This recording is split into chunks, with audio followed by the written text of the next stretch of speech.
Alors,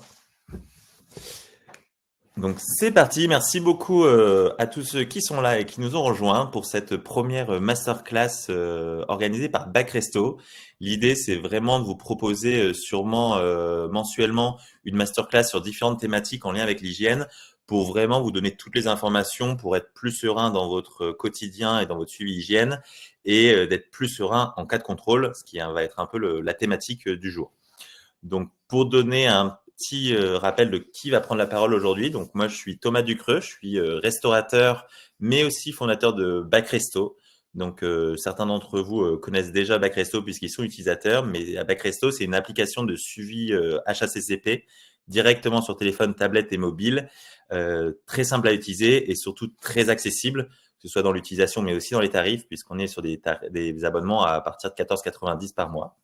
Et on vous propose du coup cette première masterclass en collaboration avec Sandrine. Sandrine, je te laisse la main pour te présenter et pour enchaîner après sur la thématique du jour. Ouais, bonjour à tous. Merci Thomas. Donc oui, je suis Sandrine et je suis formatrice en hygiène HACCP depuis 10 ans maintenant, ça passe vite.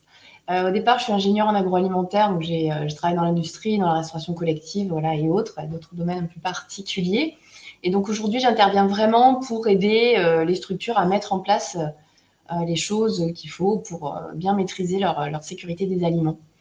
Donc beaucoup de changements effectivement au niveau des inspections récemment. Donc ça va être l'occasion de vous donner un aperçu, même si voilà, on va tout regrouper. Ça va être dur de rentrer vraiment dans les détails, mais au moins que vous puissiez avoir des éléments de savoir à quoi vous attendre et comment vous préparer au mieux à ça, et même pour vous au quotidien pour mieux finalement maîtriser les choses.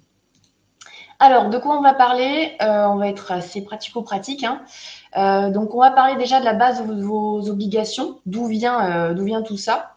On va voir qui réalise les contrôles, à partir de quelle base, qu'est-ce qu'ils vont inspecter, bien sûr les conséquences potentielles, et puis à la fin, je vous ai préparé un petit outil pour vous aider derrière la masterclass pour que vous puissiez prendre tous les points les uns après les autres et puis pouvoir le faire tranquillement. Donc, bien sûr, n'hésitez pas à poser vos questions. Il y a peut-être aussi, je pense, des formateurs consultants dans la place. Donc, si vous voulez aussi intervenir sur un commentaire, sur ce que vous avez aussi en retour, je pense qu'on a un peu tous, on échange beaucoup entre formateurs consultants, là, surtout récemment. Allez, c'est parti. Donc, quelles sont vos obligations? Donc, d'où viennent toutes ces obligations que vous devez appliquer? C'est du réglementaire, effectivement, avant tout. Donc, vous avez la partie réglementation européenne, comme maintenant toutes les réglementations, donc avec des textes très généraux. Et on appelle ça le paquet hygiène, donc un ensemble de textes où vous avez les obligations de chacun, les responsabilités et aussi les exigences générales des établissements. Donc, si vous voulez quelque chose d'assez pratique, là où vous trouverez le plus d'éléments, c'est dans le règlement CE 852, où vous avez les exigences générales dans les annexes. Donc, les services officiels, bien sûr, se basent sur ça pour déterminer si ce qu'ils constatent est conforme ou pas par rapport à ces textes-là. Et ensuite, on a toute une flopée de textes français, puisqu'on a quelques textes de base, comme l'arrêté et la note de la Direction générale de l'alimentation que je vous cite ici. Mais après, il peut y avoir plein de textes qui, au fur et à mesure, vont s'additionner, notamment, quand je prends l'exemple des allergènes, l'information des allergènes, il y a eu bien sûr des arrêtés, des décrets en plus. Donc, de tout ça, faut surtout vous retenir que vous avez une obligation de résultat. Aujourd'hui, depuis ce nouveau paquet hygiène, là, depuis donc 2006, c'est surtout une obligation de résultat, beaucoup moins de moyens. Donc, le résultat, c'est d'avoir des produits sécurs pour le consommateur et de ne pas représenter un danger. Après, le comment on arrive à ce résultat, quelque part, on peut le justifier du moment qu'on valide les choses. Donc ça, c'est un point important, même si, voilà, en termes réglementaires, ça a son impact. Donc, de toutes ces réglementations, de ces lois, de ces textes, ressort votre obligation à mettre en place le fameux PMS, qui est le plan de maîtrise sanitaire. Il y a quoi dans ce PMS? C'est tout ce que vous faites en fait pour maîtriser les dangers biologiques, physiques et chimiques. On pense souvent à l'intoxication alimentaire, mais il ne faut pas oublier qu'il y a aussi tout ce qui est risque chimique, tout ce qui est allergène, corps étranger, ça fait partie du lot. Donc, ce n'est pas forcément un document, parce que souvent on parle de il faut faire le document PMS. Non, c'est un ensemble de choses. Vous avez notamment les bonnes pratiques d'hygiène. Donc ça, c'est tout ce qui se pratique, même s'il n'y a pas de document spécifique. C'est tout ce que vous appliquez au quotidien, ce que vous faites appliquer à vos équipes. Le fameux plan HACCP, là, c'est un peu plus compliqué. On rentre sur la méthode HACCP, mais j'en reparle après parce que c'est directement lié un document que vous devez avoir quand même, enfin une base. La traçabilité, j'en reparle aussi après parce que c'est un des points qui est vérifié par les inspecteurs. Et toute la gestion des non-conformités, de façon plus générale, c'est comment vous gérez quand il y a un problème, quand il y a quelque chose qui ne va pas, comme un frigo par exemple qui tombe en panne. Qu'est-ce que vous avez fait pour gérer la situation? Donc, est-ce que vous avez fait des marchandises? Quelles actions vous avez mis en place? Donc, c'est tout ce qui peut être la gestion d'une problématique liée à la sécurité des aliments. Donc, le PMS est une obligation et en contrôle, ils vont vérifier que vous avez mis un plan de maîtrise sanitaire en place et surtout qu'il est respecté et appliqué par tous. Qui contrôle? Eh ben, ça dépend surtout du ministère de l'Agriculture. Donc, dans ce ministère de l'Agriculture et de la souveraineté alimentaire, on trouve une partie qui est la Direction générale de l'alimentation. Et dans cette DGAL, en dessous, on a la fameuse DDPP, qui est la Direction départementale de la protection des populations. Donc, eux, ils regroupaient les FROL, les services vétérinaires, et depuis 2003, en fait, ils se sont réorganisés puisqu'ils se sont renommés eux-mêmes Police Unique SSA, donc Sécurité Sanitaire des Aliments, ce qui a donné quand même le ton un peu de leur position. Ils ont recruté aussi du monde, et en plus, ils ont sélectionné des organismes qui, depuis 2024, viennent aussi vous contrôler directement dans vos établissements. Donc, ce sont des organismes privés, comme par exemple en Occitanie, on a la PAV, dans d'autres régions, ça peut être Bureau Veritas, ça peut être Mérieux, voilà. Ils ont été sélectionnés par rapport à certains critères que je ne connais pas, parce que l'appel d'offres a été très rapide, donc, mais c'est des organismes assez gros qui étaient déjà en place.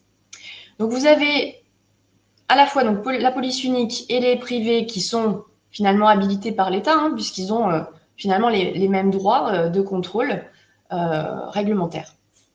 Et parfois, vous pouvez avoir, certains l'ont peut-être déjà vécu, les services d'hygiène de la mairie qui peuvent venir aussi vous contrôler. Ça, c'est plutôt dans les grosses villes, hein, en général, que ça se pratique. Donc, ça peut aussi être ça. Donc, lorsqu'un contrôle débute, quand vous avez une personne qui arrive, la première chose qu'elle fait, normalement, c'est se présenter. Donc, c'est intéressant de pouvoir savoir qui c'est et surtout, si vous avez le réflexe à ce moment-là, de noter le nom de la personne qui arrive. Puisque les rapports ne sont pas forcément envoyés avec accusé de réception. Il se peut que vous ne recevez rien derrière. Et là, ça peut donner lieu à des inquiétudes de savoir, il y a peut-être des choses qu'on vous demande, il y a peut-être des choses qui ont été lancées, peut-être que ce n'était pas forcément, du coup, quelqu'un de ces organismes-là qui est venu dans votre établissement. Donc, si vous pouvez, demandez bien le nom de la personne qui se présente en disant que c'est utile pour vous après comme contact pour savoir à qui se référer.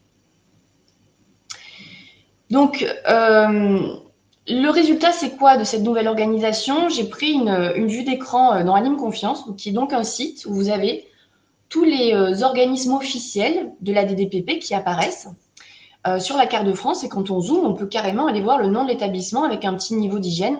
Ça, je vous en parlerai un peu plus à la fin.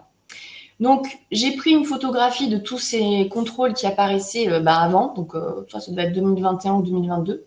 Donc, sur un an. Donc, il y en avait à peu près 10 800. Et là, j'ai repris la même photographie. Vous voyez, le nombre qui a augmenté, c'est x7. Donc, c'est en un an que ça s'est fait vraiment une multiplication des contrôles. Et vous allez voir aussi que dans le rapport, dans ce qu'on vous demande, il y a aussi une augmentation d'exigence. Donc, ce x7, c'est pas effectivement l'effet que JO. J'ai vu quelqu'un qui avait parlé de ça. Effectivement, avec les JO, les villes ont été beaucoup plus contrôlées au niveau de ceux qui recevaient les jeux. Mais c'est vraiment un phénomène général, une volonté qui date de beaucoup plus longtemps. Donc là, ça va être dur de passer beaucoup d'années sans avoir une petite visite d'inspection. Alors, comment ça se passe concrètement? Il faut savoir que les inspecteurs se basent sur une grille d'évaluation, une grille d'inspection. Vous voyez les différents thèmes. Vous avez en gros les locaux, comment vous maîtrisez votre production, tout ce qui est traçabilité, les déchets et la gestion du personnel. Et on va voir un peu plus en détail les différents points. Donc, ils ont une grille. Et dans cette grille, on peut mettre beaucoup de choses. Mais pour canaliser finalement les contrôles, il y a des documents qui sont importants et qui sont à votre disposition que vous pouvez consulter. C'est ce qu'on appelle des vadémécum. Donc ça, c'est des documents, finalement, des guides d'inspection que les inspecteurs ont et qui est finalement le recueil de tout ce qui est attendu ou tout ce qui peut mériter des non-conformités majeures. Vous avez le vade-mecum général, donc de base qui concerne tout le monde et qui fait 150 pages. Et puis vous avez des vade-mecum en fonction des secteurs. Et pour la plupart d'entre vous, c'est sans doute la remise directe. Donc on a dedans la restauration, la boulangerie, la pâtisserie, la boucherie. Voilà, tout ce qui va, toutes les activités qui vont remettre directement leurs produits finalement à des particuliers, à des consommateurs. Et donc lui, il doit faire à peu près 70 pages. Donc vous pouvez très bien les consulter et voir par point finalement ce qui est attendu. C'est bien l'État qui fait ces documents. Par contre, ce ne sont pas des documents réglementaires en fait. Et la problématique aujourd'hui, c'est qu'on a parfois des non-conformités qui sont mises pendant les inspections par rapport à ces vade-mecum tout seul en fait, sans se baser finalement sur un texte réglementaire. Donc je vous en reparlerai, mais au final, c'est vrai que ce qu'on peut constater, c'est quand même parfois dans la formulation des non-conformités ou dans ce qu'on lit dans les rapports, des choses qui ne sont pas forcément dites comme des non-conformités réglementaires. Tout ça, on va voir un peu dans les points tout ce qu'on peut vous demander concrètement. Alors, avant de parler un peu des points que vous avez vus de la grille plus globaux, il y a 3 prérequis vraiment qu'il faut que vous ayez en tête pour attaquer assez sereinement une inspection.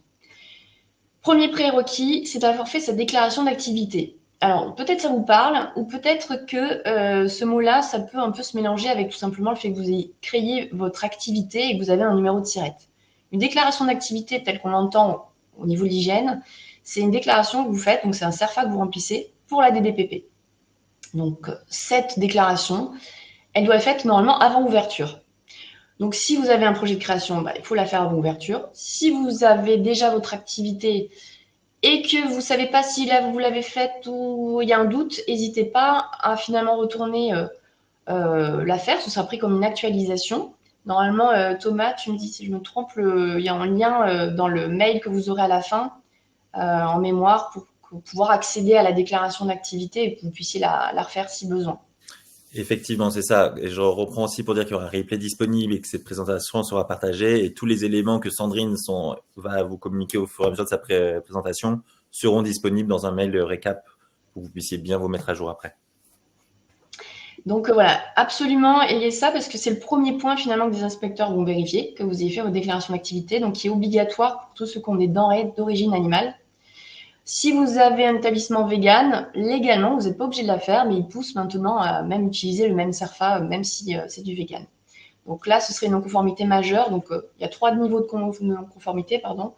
Il y a mineur, moyen, majeur. Voilà, majeur, vous allez voir les répercussions, c'est pas forcément des amendes ou des choses comme ça, mais en tout cas sur le site Aline Confiance, ça vous fait perdre directement un niveau.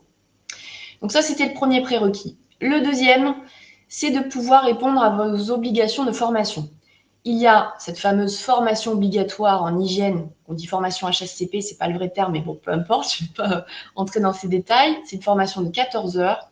Elle est obligatoire pour au moins une personne dans l'établissement de restauration commerciale. Donc, si vous êtes en restauration commerciale, il n'y a pas photo, il faut au moins avoir une personne qui a cette attestation-là. Techniquement, une boulangerie, une boucherie qui prépare des plats, des sandwichs, etc., n'a pas l'obligation de la faire, mais très souvent, c'est quand même demandé plus ou moins. Donc, je vous conseille quand même d'y aller parce que ça pourrait être un sujet de discussion. Point important, il n'y a pas de fréquence de renouvellement obligatoire pour la formation. Certains organismes parlent de tous les 2 ans, etc. Ce n'est pas une obligation.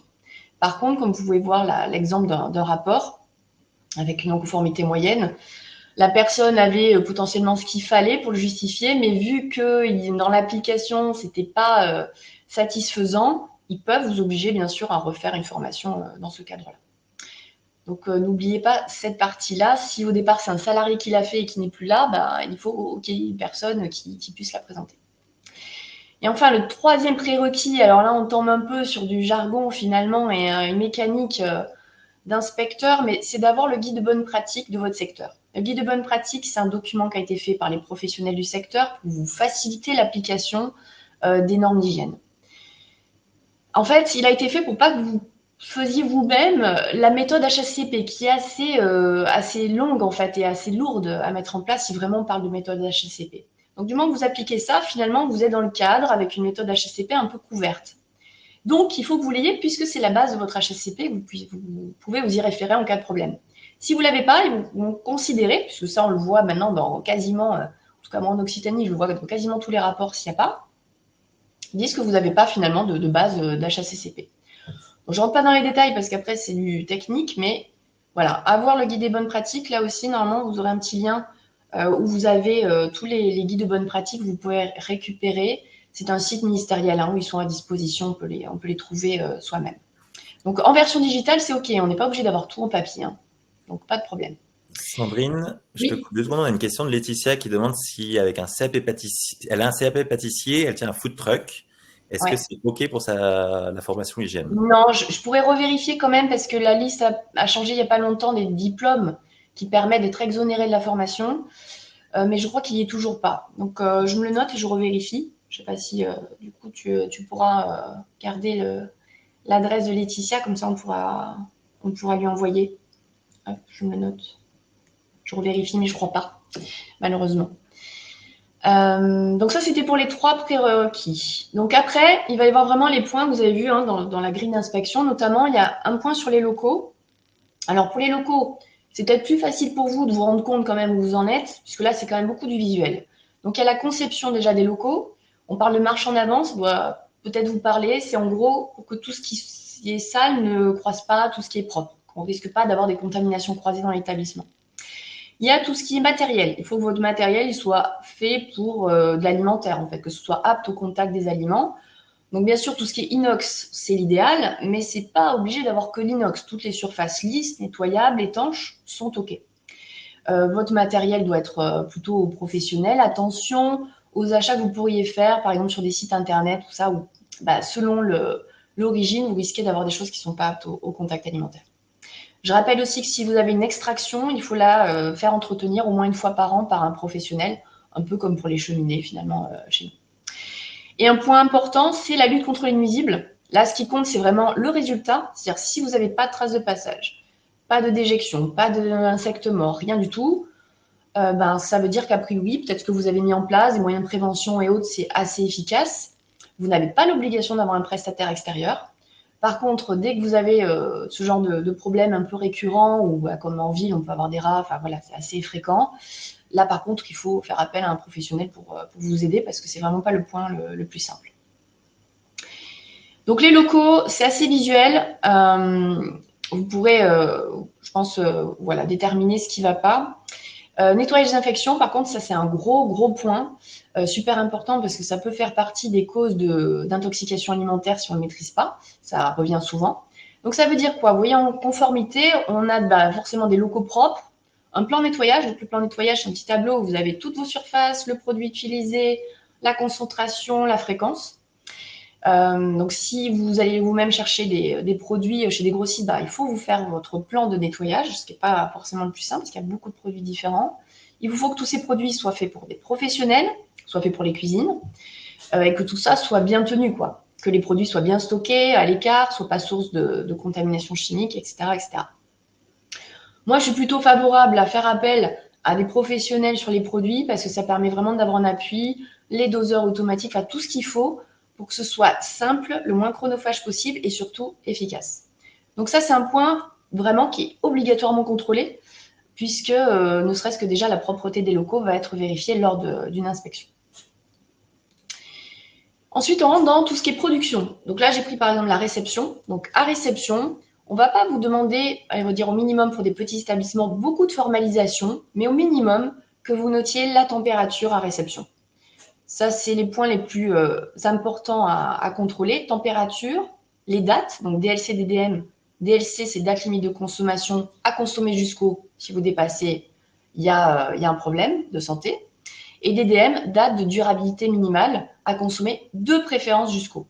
C'est pas dangereux pour la santé dépassée, mais bon, si vous, dans vos vos établissements, vous avez des choses dépassées, ça montre que la gestion des stocks n'est pas forcément idéale.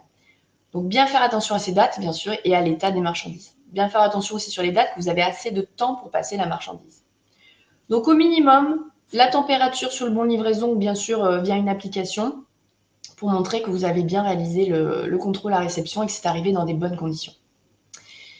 Ensuite, au niveau du stockage, bien sûr, la température, encore un facteur clé.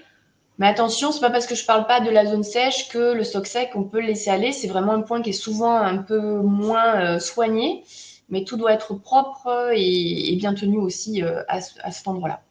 Donc là où il y a des températures dirigées, c'est d'avoir au minimum, pareil, au moins une fois par jour, le contrôle de la température de vos équipements de stockage.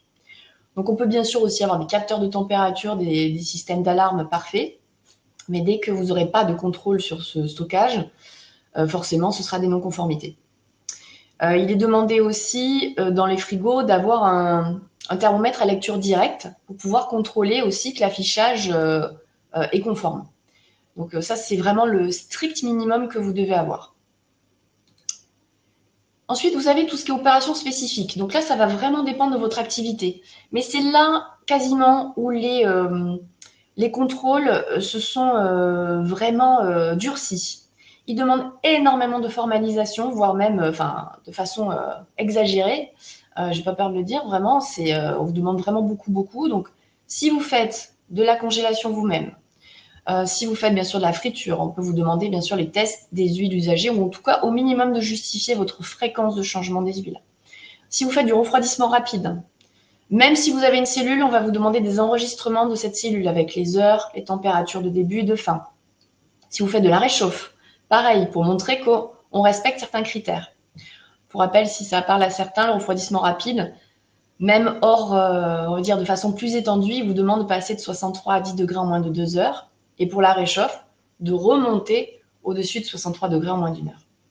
Je ne rentre pas trop dans les détails parce que ça dépend vraiment de vos process. Ça, c'est des points qui seront peut-être approfondis sur d'autres webinaires parce que c'est vraiment des choses sur lesquelles on vous demandait beaucoup moins avant. Et là, vraiment, il y a une notion de justifier finalement votre procédé, de le valider et d'enregistrer si besoin les critères et les paramètres sensibles. Sandrine, je me permets, on a une question par rapport au contrôle de la réception des marchandises. Si on va chercher nous-mêmes les produits, par exemple, pour travailler en direct avec des producteurs, est-ce qu'il faut aussi faire une température de réception ou de collecte des Pour produits? l'instant, je ne l'ai pas vu demander. Ce qui va vous être demandé, par contre, c'est d'avoir bien sûr le matériel suffisant pour transporter vos marchandises. Donc, au moins la glacière, si c'est en dessous de 80 km de distance, la glacière et les plaques eutectiques. C'est les plaques de froid. Attention aux plaques eutectiques, parce que là aussi, il y a différentes catégories. Donc, bien gérer son transport. Et j'ai envie de dire, c'est plus pour vous le fait d'avoir déjà le thermomètre dans la glacière, ça permet encore de contrôle sur la route, parce que ça peut arriver, surtout en sortie de grossiste, que vous soyez contrôlé et de montrer que vous pouvez justifier votre température. Et dans le deuxième temps, quand vous arrivez, de quand même checker pour vous dire, OK, est-ce que ma glacière, elle est assez performante? Est-ce que j'ai mis le bon pain de glace? Voilà, plus pour vous, pour assurer qu'il n'y a pas de rupture et que vous avez tout ce qu'il faut. Voilà. Je n'ai pas vu encore d'enregistrement sur ça. Ben voilà, on pourrait toujours le faire un peu tranquille, mais je ne l'ai pas trop vu. Donc, je passe à la conformité des produits. Ça, c'est un point super important puisque jusque-là, pareil, quand j'appelais, moi, les inspecteurs de la DDPP sur la restauration, par exemple, ils ne demandaient pas d'autocontrôle microbiologique. Là, ça a changé.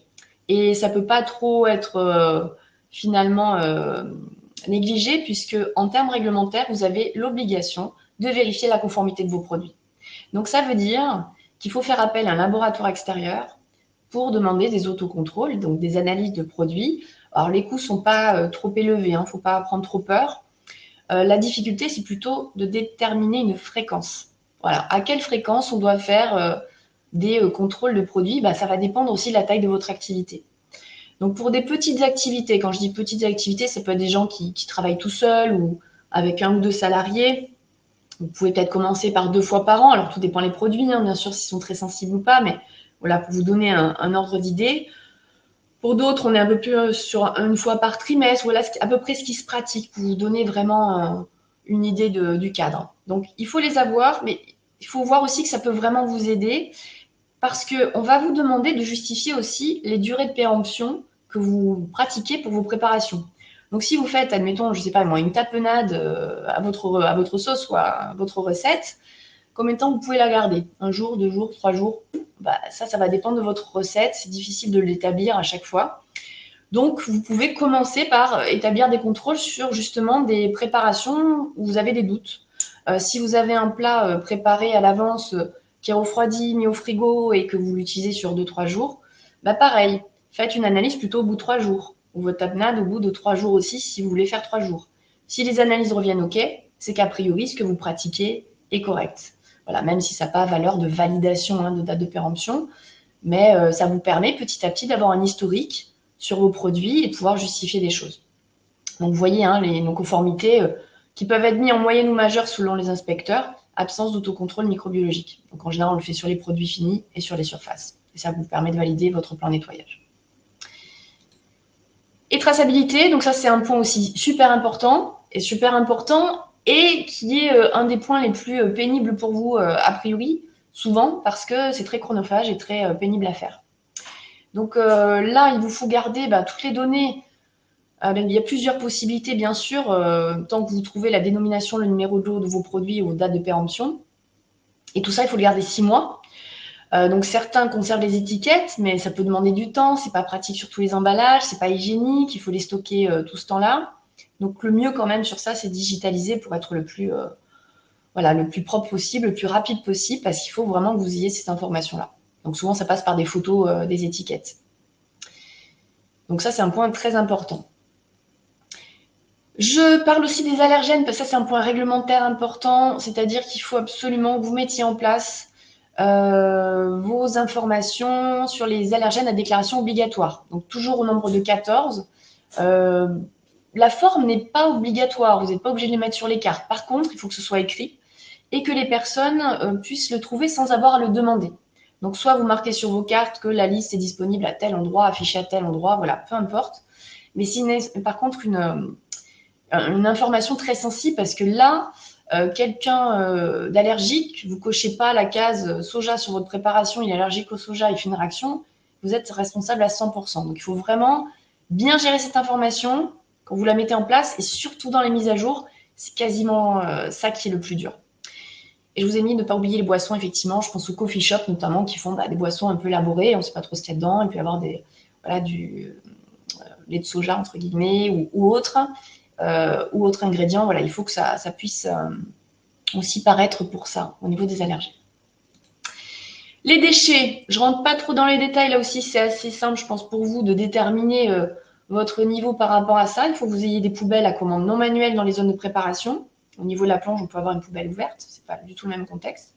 Que vous les évacuez bien et bien sûr que vous fassiez le tri des déchets et notamment si vous avez des huiles de friture qu'ils soient récupérées par des professionnels du secteur pour le recyclage. Avant qu'on passe à la partie personnelle, Oui. j'en ai quelques questions, Sandrine, que je vais te poser. On a Myriam qui travaille dans une micro-crèche. Les parents, Oui. ils apportent un panier repas. Est-ce Oui. qu'elle peut leur fournir un thermomètre à mettre dans le sac isotherme afin de lire la température en direct quand ils Oui. arrivent avec le repas? Oui, oui, bien sûr. Là, tout est possible. Effectivement, en crèche, en micro-crèche, ça peut être plus complexe parfois c'est moins cadré, on va dire. Du moment que les parents apportent les repas, on n'a pas affaire à des professionnels de l'alimentaire avec tout ce qu'il faut. Donc ça, c'est une vraie difficulté.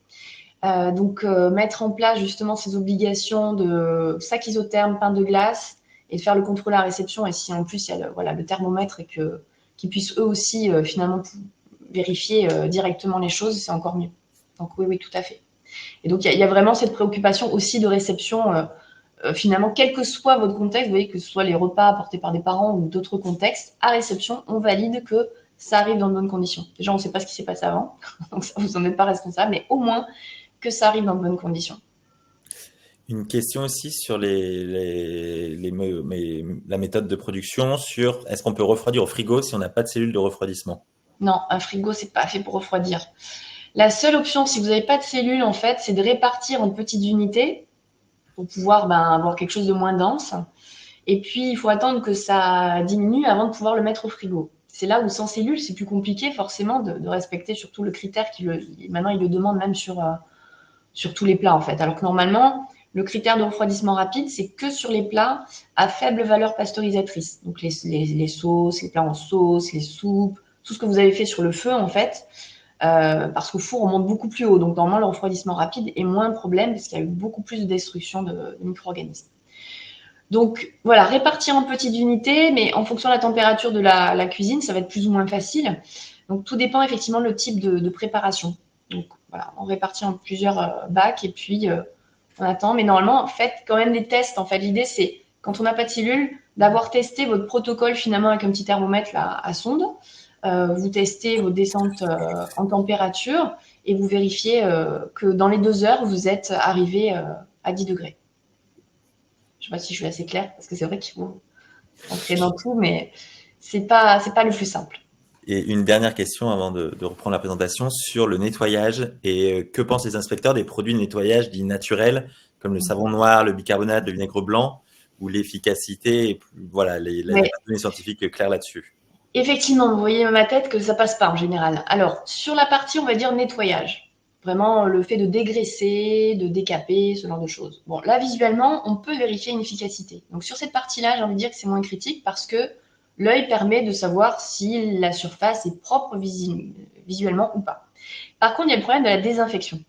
Et la désinfection, ça, il faut être sûr qu'on l'a. Et si on n'a pas des analyses tout le temps, on ne peut pas le savoir. Donc, le fait d'utiliser un désinfectant professionnel, qui lui a été vérifié, hein, il y a des normes, hein, vous voyez des NF avec des numéros derrière, c'est qu'ils ont été validés pour détruire une certaine quantité de micro-organismes en un certain temps.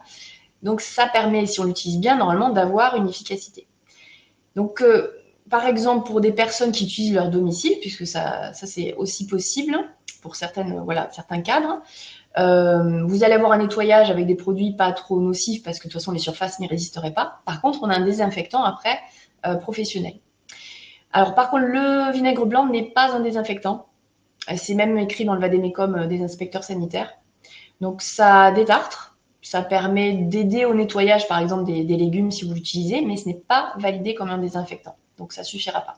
Alors, pour les crèches, parce qu'on parlait des crèches, certaines crèches, du coup, qui essaient d'éviter les produits nocifs, ont en fait plutôt des plans de contrôle plus poussés en fonction des protocoles qu'ils ont mis en place. Donc ça veut dire des contrôles de surface beaucoup plus fréquents pour montrer que le protocole permet quand même d'arriver au même résultat.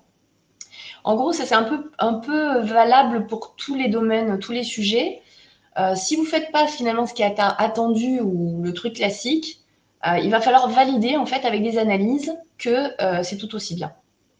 Donc ça fait voilà, c'est vraiment l'état d'esprit de l'inspecteur, il faut vous lui montrer des preuves. Lui, la recherche de preuves maintenant, en fait. Il fait pas forcément il n'y aura pas de cas particulier, quoi. Je vois, justement, tant que je suis sur le sujet, je vois du coup la question sur le nettoyage des légumes. Alors, dans le guide des bonnes pratiques de la restauration, il est indiqué que pour les légumes qui sont consommés crus, on doit avoir une décontamination. Et le vinaigre n'est pas reçu comme un décontaminant en fait suffisant pour les légumes. Donc là, je sais que ça fait toujours hausser les sourcils, Thomas le premier aussi, bon forcément. Le désinfectant qui est utilisé, il peut avoir d'autres noms, mais au final, c'est quoi? C'est de l'eau de javel à 2,6% de chlore, bien sûr, qui est très dilué. C'est l'équivalent à peu près de 10 gouttes par litre. Mais pour les légumes consommés crus, normalement, on a cette décontamination-là. Par contre, ça veut dire maîtriser absolument le dosage. Il n'est pas question de surdoser ces produits-là. Donc, ça veut dire des doseurs automatiques ou des systèmes de dosage en fonction du volume que vous avez dans vos bacs. Je sais que ce n'est pas la meilleure nouvelle du jour, mais voilà, vous avez ça revient souvent sur les rapports. Donc maintenant, c'est constamment aussi demandé, alors qu'avant, ça n'était pas.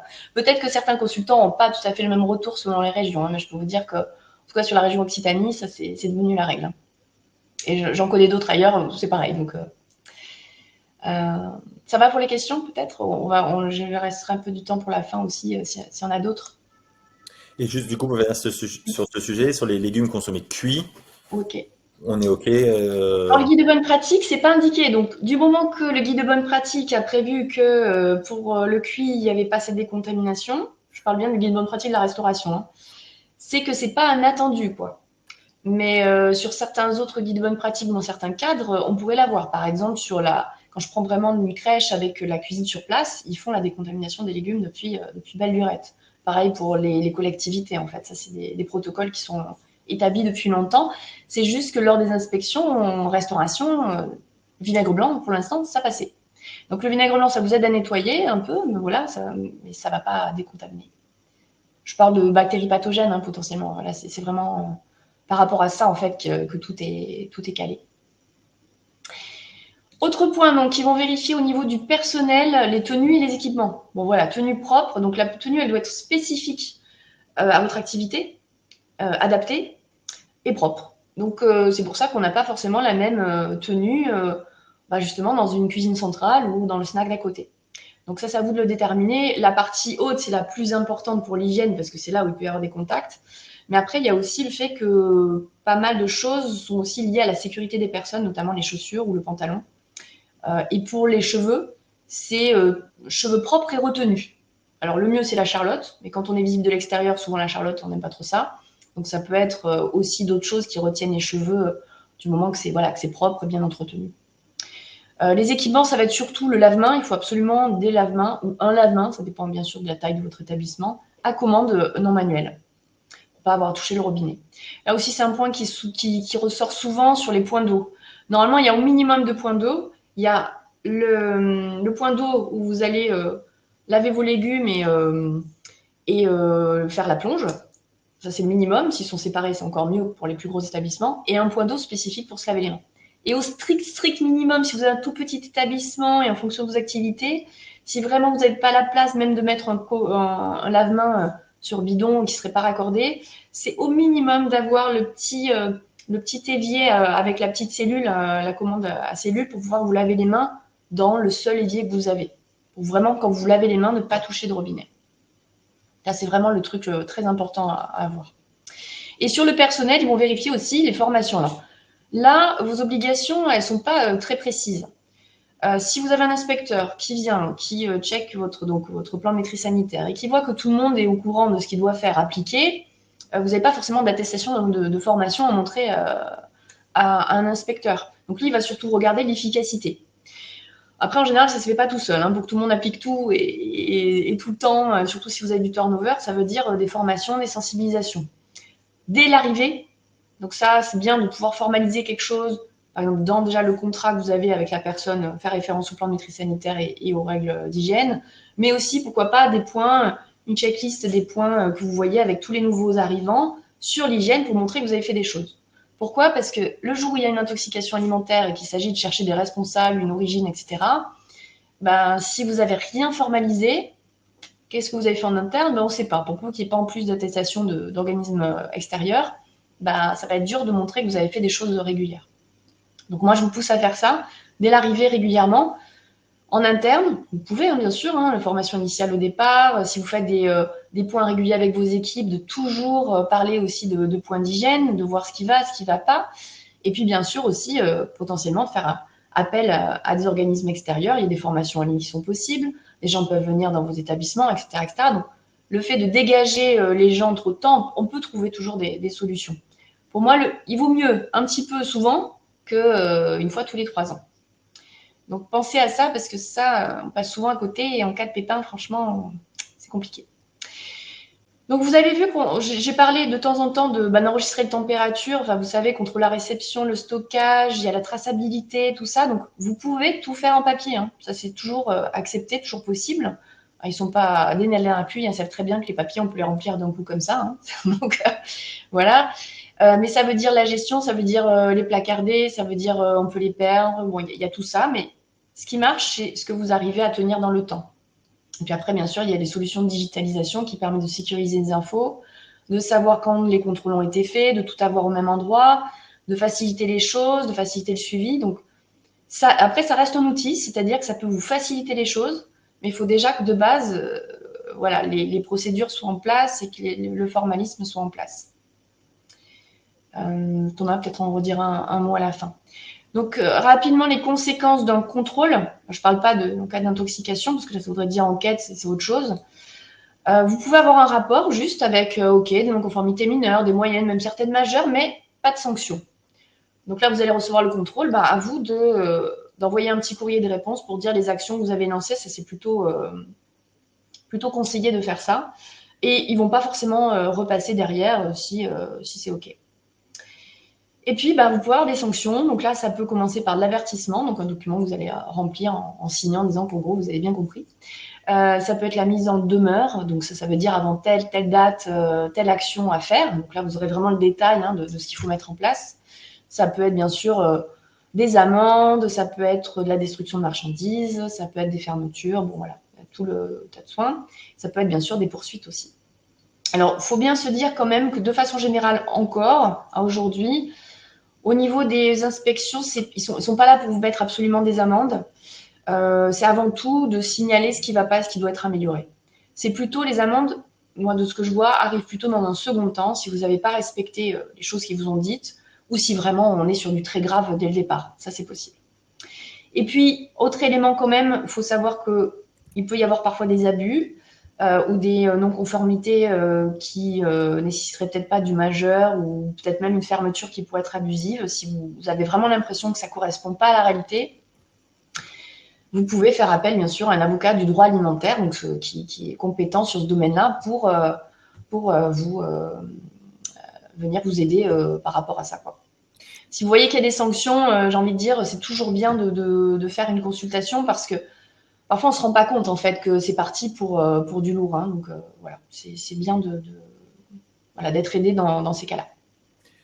Sandrine, j'ai une question de la part de Richard qui dit qu'on parle de flexibilité parfois pour les entreprises de moins de 5 salariés. Oui. Que c'est le cas et du coup, quels sont les autocontrôles qu'on peut s'éviter dans ce cas-là? Et ben en fait, la note de flexibilité, effectivement, normalement c'est je crois à partir de 6 en cuisine, 5-6 en cuisine. Donc c'est un document officiel où vous avez tous les points, son petit tableau qui dit finalement aussi les attendus. Donc ça permet, si vous voulez, plutôt que de se confronter à un guide de bonne pratique, à plein de choses, d'avoir ces 4-5 pages, je crois, qui vous permettent voilà, de voir ce que vous avez ou pas. Mais en termes d'autocontrôle, ça change rien du tout parce qu'au final, les températures, il faut les avoir, la traçabilité, tout ce que je vous ai dit là, j'ai jamais vu finalement de choses qui passeraient parce que vous êtes un petit établissement. Même les pizzerias, je vous ai parlé des analyses par exemple microbiologiques, même une pizzeria doit faire des analyses microbiologiques. Donc là, on est vraiment sur voilà, tout le monde loge à la même enseigne. Alors bien sûr que normalement, l'inspecteur, il n'est pas censé vous demander la même chose en fonction de la taille de l'établissement. Bien sûr qu'au-dessus de 5, 6, voilà, plus on est gros, plus la formalisation va être obligatoire. C'est-à-dire qu'on va avoir vraiment plus de protocoles, plus de choses pour que, on n'aura pas le choix pour que finalement tout le monde sache ce qu'il a à faire et que ce soit respecté. Mais voilà, cette note, elle existe, hein, elle est disponible, mais vous allez retrouver les choses, enfin, tout ce que je vous ai dit, ça y sera, quoi. Et dans le cas d'un food truck, où c'est Pareil. un cas un peu particulier, genre que quand tu parlais du lave-main, quand tu parlais des Oui. hôtes et tout ça. Ouais. Il n'y a que la hotte, là, il faudrait vérifier, parce que ça, c'est plus technique, parce qu'il y a une réglementation spécifique hein, pour l'extraction. Mais comme on est ouvert sur l'extérieur, voilà, je sais pas, c'est pas la même problématique, bien sûr, qu'un local. Mais après, tout le reste, les autocontrôles doivent y être, le lave-main, il doit y être, enfin, tout est appliqué. Vous avez des stacks qui sont très petits, parfois à peine plus grands que le food truck. Et puis le food truck, c'est pareil. À part le fait qu'on est mobile et qu'on est ouvert plus sur l'extérieur, donc effectivement, c'est plus difficile quand c'est ouvert de lutter contre des insectes. Mais encore que certains snacks, ce sera pareil aussi. Donc ouais, il n'y a Et pas grand-chose qui s'applique pas en fait. d'accord. Et le food truck, juste si par exemple ils sont contrôlés dans le cas d'un service ou une prestation, est-ce que derrière peut y avoir aussi un contrôle à domicile sur la partie stockage? Alors, ça pourrait, mais là, normalement, lorsque on va à votre domicile, ça veut dire qu'il y a déjà en fait des mesures de police administrative. Donc, c'est pour ça qu'ils ne peuvent pas débarquer comme ça au domicile. Mais s'il y avait des choses graves au niveau d'un food truck, ils pourraient très bien lancer ce qu'il faut pour effectivement aller voir le domicile. Mais là, ça veut dire que déjà, on est dans du pas bon. Par contre, si vous utilisez du domicile, mais que vous avez une pièce aménagée spécifique directement accessible de l'extérieur, c'est pas vraiment considéré comme du privé. Donc ça, c'est plus les avocats hein, qui pourraient mieux vous renseigner sur ces points-là, sur les mesures derrière, sur ça. Mais voilà, le food truck, c'est plutôt, il passe devant où il y a eu un signalement, il y a un emplacement assez fixe, ils peuvent facilement vous trouver. Là, oui, mais après, si vous bougez tout le temps, vous allez sur des événements, ce serait plutôt, on sait qu'il y a l'événement, on va faire le contrôle de l'événement. Et là, vous êtes contrôlé avec les autres. Ça arrive aussi. Pour la suite des conséquences d'une inspection, ça peut être aussi que vous pouvez paraître sur les réseaux sociaux. Donc ça, c'est aussi une nouveauté hein, depuis l'année dernière. Certaines préfectures, alors moi je suis plutôt sur LinkedIn, mais peut-être ça existe aussi sur les autres réseaux, où vous avez carrément les photos de l'établissement. En général, c'est que ça a fermé. En général, c'est que c'était catastrophique. Hein. Vous voyez des photos avec les températures, la viande avariée, enfin la totale, mais surtout avec le nom de l'établissement, la rue, etc. Donc là, c'est vraiment directement l'image, voilà, elle est clairement affichée. Et puis l'autre conséquence, c'est ce fameux site Allume Confiance. Donc, peu de personnes le connaissent, vous pourrez aller voir, vous allez avoir vraiment la carte de France, vous allez pouvoir zoomer, vous allez voir le nom de l'établissement avec le petit smiley qui a été donné. Donc bien sûr qu'on n'accède pas au rapport précis, mais on a voilà, les petits smileys. Donc le grand très satisfaisant, pas de non-conformité au que du mineur. Le satisfaisant, potentiellement des non-conformités majeures, mais pas de mesure de police administrative. À améliorer la police administrative et à corriger de manière urgente, en général, il y a fermeture. Si vous avez une mise en demeure, de ce que je vois, en tout cas ce qui est pratiqué ici, c'est que ils font leur contrôle, leur deuxième contrôle, et c'est après en fait qu'ils publient le smiley. Donc si vous avez tout rectifié, vous pouvez repasser là et vous allez directement apparaître dans le satisfaisant. Là, les pourcentages, c'est les pourcentages que j'ai pris global sur la France. Pour vous donner une idée, il y en a 30% en très satisfaisant, 65% dans le satisfaisant, parce que ça va vite de perdre un cran. Par contre, avant de passer en dessous, et en plus de ne pas avoir rectifié avant la contre-visite, là, on est sur des pourcentages quand même beaucoup moins importants. Voilà, ça vous donne cette idée-là. Donc, pour vous aider par rapport à tout ce que je vous ai dit, parce que effectivement, c'est très court pour passer tout en revue et je pourrais passer 2 jours, j'ai fait donc une checklist. Vous avez pas mal de points, donc les points généraux qui peuvent être appliqués a priori, même si au départ c'est pour la restauration commerciale, c'est quasiment applicable pour tous, en tout cas en remise directe. Pour les crèches, il y aurait quelques peut-être particularités, mais il y a un guide de bonne pratique aussi pour les crèches, qui n'est pas officiel, mais qu'on peut se procurer. Voilà, donc il y a 2 pages de checklist, ça vous permettra de voir les points généraux et puis de vous auto-évaluer et puis de déterminer les points peut-être qu'il faut lancer au plus vite si vous voulez bien vous préparer. Et puis même pour vous, ça veut dire que, à part le formalisme, tant que vous n'appliquez pas tout ça, quelque part, c'est qu'il y a peut-être des lacunes dans votre maîtrise et qu'il y a des choses qui sont améliorables. Donc, petit mot juste de la fin. Donc, moi, je peux vous aider où? C'est si vous avez besoin de formation pour vous, pour vos salariés. Alors, la formation obligatoire, je ne vous l'ai pas dit, mais les fameuses 14 heures, il faut savoir que depuis 1 an, il y a 4 heures de présentiel minimum. Ça, c'est une obligation réglementaire. Donc, attention, si certains vous proposent que du e-learning sur la formation obligatoire de 14 heures, il y a un problème. Et après, les salariés, oui, on peut faire de la formation en ligne. Après, ça peut être une formation sur place aussi dans les établissements. Et puis après, je peux intervenir sur des diagnostics ou des consultations ciblées. Voilà pour moi. Donc, il y a peut-être des questions. Thomas, je te laisse la main. Ouais, j'ai quelques questions du coup de Mélissa qui demandait en termes de contrôle par les autorités, est-ce qu'il y a une fréquence de passage? Est-ce qu'il y a des Non. choses un peu... Non, quand on n'a pas un agrément sanitaire, donc par exemple sur des établissements voilà, qui, eux, sont contrôlés 1 fois par an, il n'y a aucune fréquence et je ne sais pas comment ils déterminent finalement qui vont contrôler ou pas, ça je ne peux pas trop vous dire, c'est leur sauce interne. Voilà. Il peut y avoir des dénonciations, ça c'est possible. Et merci Bertrand, je l'avais bien noté la question et j'allais la poser là, mais du coup c'était par rapport à l'extraction en cuisine. Est-ce que c'est un point qui est systématiquement contrôlé, notamment lors d'un contrôle hygiène, l'entretien d'extraction, et quelles sont un peu les obligations à respecter J'ai absolument? envie de dire jusque-là, quand vous voyez la grille, tout n'était pas complètement toujours vu. Enfin, il ne peut pas forcément passer tous les points en revue, mais là, de ce que je vois, en tout cas, c'est qu'il passe vraiment tous les contrôles. Donc, la haute, en général, c'est assez simple à vérifier. Alors, la haute, de toute façon, ils vont voir déjà le niveau de propreté, c'est obligatoire. Et puis après, pour le conduit, effectivement, il faudra le vérifier à l'intérieur, mais en général, ouais, c'est vérifié assez souvent.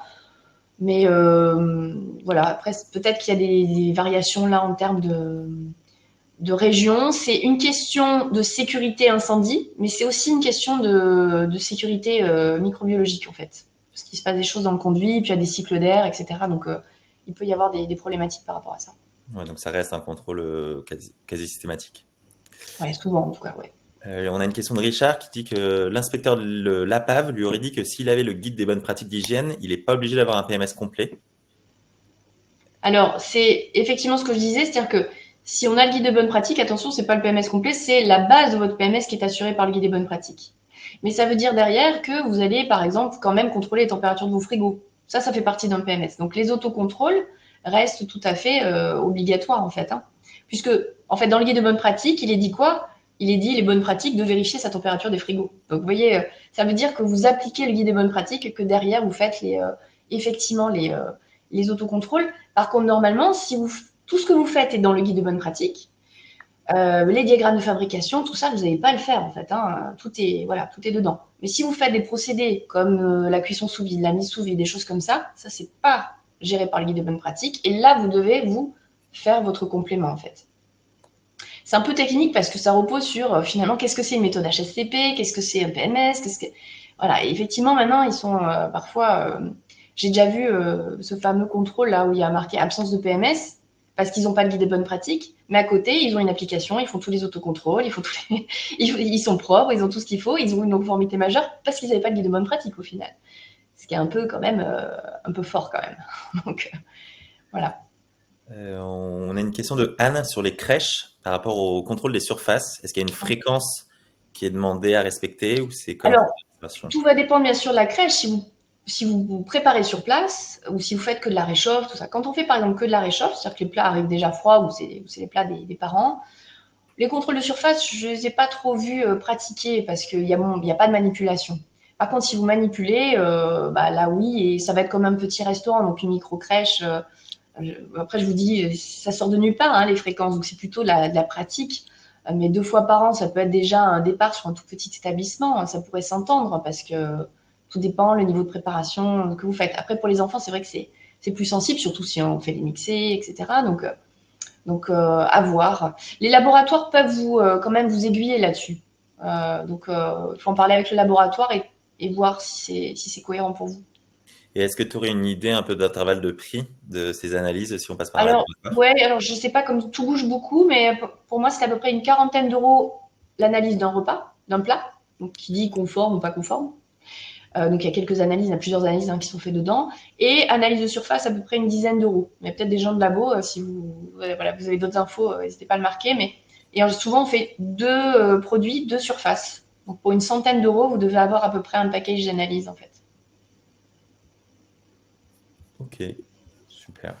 C'est important maintenant pour vous, et en inspection, et finalement pour valider que vous n'allez pas dans le mur. Ça ne veut pas dire que vous êtes tous les jours parfait, mais si vous travaillez tous les jours dans ces conditions-là, a priori, c'est que vous ne faites pas n'importe quoi, à part s'il y a un problème de matière première. Et j'ai une question d'Anaïs par rapport où est-ce qu'elle peut réserver une formation HACCP. Donc, Eh ben, on peut en discuter. Bien sûr qu'il y a plein d'organismes qui les proposent. Il faut voir si c'est la formation obligatoire de 14 heures et dans quelle ville, parce qu'il y a comme il y a ce présentiel, bah, faut vérifier, mais on peut en discuter. Vous aurez de quoi me contacter si vous voulez déjà qu'on en discute par téléphone, que je vous donne toutes les informations, et puis après vous verrez si voilà, ça peut correspondre à votre attente. et le minimum de formation, une question d'Arthur, je pensais pour avoir peut-être la certification le certificat qui est nécessaire en cas de Ouais, contrôle. au moins une personne. Peu importe finalement, ça peut être le gérant qui n'est pas toujours là, ça peut être un salarié, il n'y a pas d'obligation réglementaire. Ils vont surtout voir si finalement derrière après les choses sont appliquées, hein. Donc la personne qui a le certificat n'est pas obligée d'être là 24 heures sur 24, hein. Vous avez le droit à des vacances aussi. Vous avez le droit de pas être là. Et puis d'avoir mis en place ce qu'il faut et que tout soit respecté derrière, quoi. Ça marche, merci beaucoup. Alors, à mon tour de juste refaire un petit point aussi sur Backresto, comme Sandrine a pu vous le dire, les mis à part tous les autocontrôles, finalement, ça peut demander beaucoup de paperasse si vous optez pour la version papier-crayon. Nous, avec Backresto, on vous permet de faire tout ça dans une application directement sur téléphone, tablette ou ordinateur. Et moi-même étant restaurateur, l'idée de Backresto, c'était de faire une application la plus abordable et la plus accessible à tous. Donc l'idée, c'est avec notre abonnement de base, vous avez accès à tous les modules qui vous permettent d'avoir le suivi complet personnalisable, un nombre d'utilisateurs illimité. On vous accompagne gratuitement sur le paramétrage et sur ces conseils de formation aussi, parce qu'on est accompagné par Sandrine et par d'autres experts qui peuvent nous répondre sur d'autres différentes thématiques. Et tout ça à partir de 14,90. Donc pour ceux qui seraient pas déjà utilisateurs, on va vous envoyer un mail avec les informations différentes du site et vous aurez aussi, c'est effectivement l'abonnement par mois, Richard, à 14,90 par mois, hors taxe. Et dans un mail, vous allez recevoir toutes les informations sur le replay, sur l'application et sur Sandrine pour pouvoir en profiter au maximum de ce moment qu'on a eu ensemble. Il y a une dernière question d'Arthur pour préciser ce que tu disais, Sandrine. Est-ce que la personne qui a la formation qui est responsable en cas d'erreur dans l'établissement? Non, ça ne vous engage pas à une responsabilité. Ça, parfois, les gérants former leurs salariés en disant, bah, s'il y a un problème, ce sera pour sa pomme. Mais non, ça engage pas. La responsabilité, elle peut être complexe, hein, parce que il y a bien sûr la responsabilité du gérant de l'établissement, avoir mis les choses en place. Ça, c'est crucial, puisque c'est vous qui portez ça. Mais après, ça s'est déjà vu au niveau responsabilité individuelle que des salariés soient mis en cause. Par exemple, j'ai un exemple, après, de ce que je vois dans la presse, hein, d'une intoxication grave qu'il y a eu dans une EHPAD, où il y a 2 salariés qui avaient été mis en cause. Parce que si l'établissement met tout ce qu'il faut en place, forme ses salariés, a mis les protocoles, etc., et que derrière, les personnes choisissent de faire n'importe quoi, au bout d'un moment, vous n'êtes pas tous les jours dans la cuisine avec eux. Donc là, oui. Mais non, en tout cas, voilà, ça ne fait pas porter nos responsabilités. Quand on veut finalement, là aussi, c'est à voir avec des avocats, faire porter une responsabilité à peut-être un responsable de site ou quelque chose comme ça, il faut des délégations de pouvoir. Donc tout ça, ça se fait effectivement juridiquement, c'est possible. Merci beaucoup. Je vous ai mis juste, si vous avez encore un petit instant, un QR code et un lien dans le chat pour récolter votre avis sur cette première masterclass et aussi pour vous interroger sur quelle autre thématique vous aimeriez qu'on aborde sur un format similaire. Donc, si vous avez, il y a vraiment 3 questions. Donc, si vous avez 2 minutes pour pouvoir y répondre, s'il vous plaît. Et je prends encore les dernières questions de Bertrand. Donc, il est en train de faire valider des plans pour sa future cuisine et il aimerait les faire valider par les services hygiène, notamment la marche en avant et tout ça, mais il n'a pas de retour de leur part. Est-ce que tu as une idée de qui il pourrait contacter ou comment il pourrait Ouais, faire? vous en aurez pas parce qu'en fait, les services officiels n'ont pas vocation de conseil, ils sont juste là pour faire des rappels à la réglementation. Donc, ils sont pas ressources en fait par rapport à ça. Donc, s'ils vous répondent, ils vont vous dire de contacter un organisme privé d'audit ou voilà, qui font des audits voilà, d'établissements alimentaires. Ça peut être les laboratoires. Parfois, les laboratoires ont un service aussi d'audit. Donc, peut-être aller creuser de ce côté-là.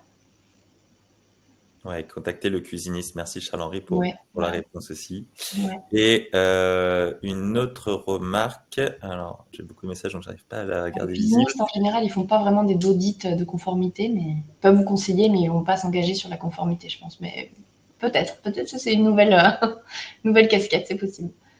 Il y aurait un agrément différent selon les départements pour les grossistes qui manipulent de la viande à crue et sous vide, mais qui ne la découpent pas.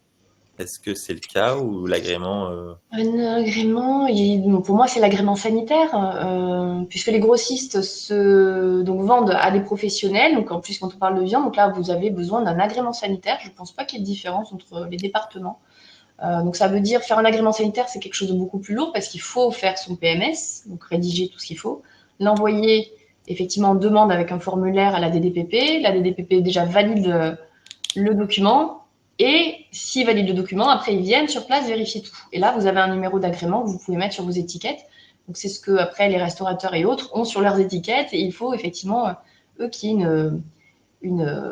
comme ça, une filière, ils ne doivent pas prendre n'importe où leur viande. Donc, ouais, vous êtes vraiment plus en amont dans la chaîne. Et pour moi, c'est un agrément sanitaire.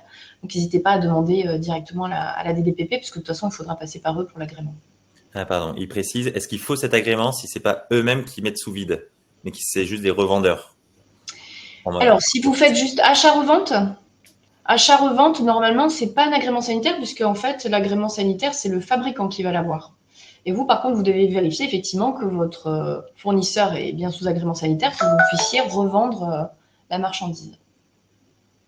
C'était bien ça. Voilà, J'aurais normalement, posé la stockage, question du coup. si je dis pas de bêtises, mais j'interviens moins sur les agréments, mais c'est vrai que les règles d'agrément, ça peut être compliqué.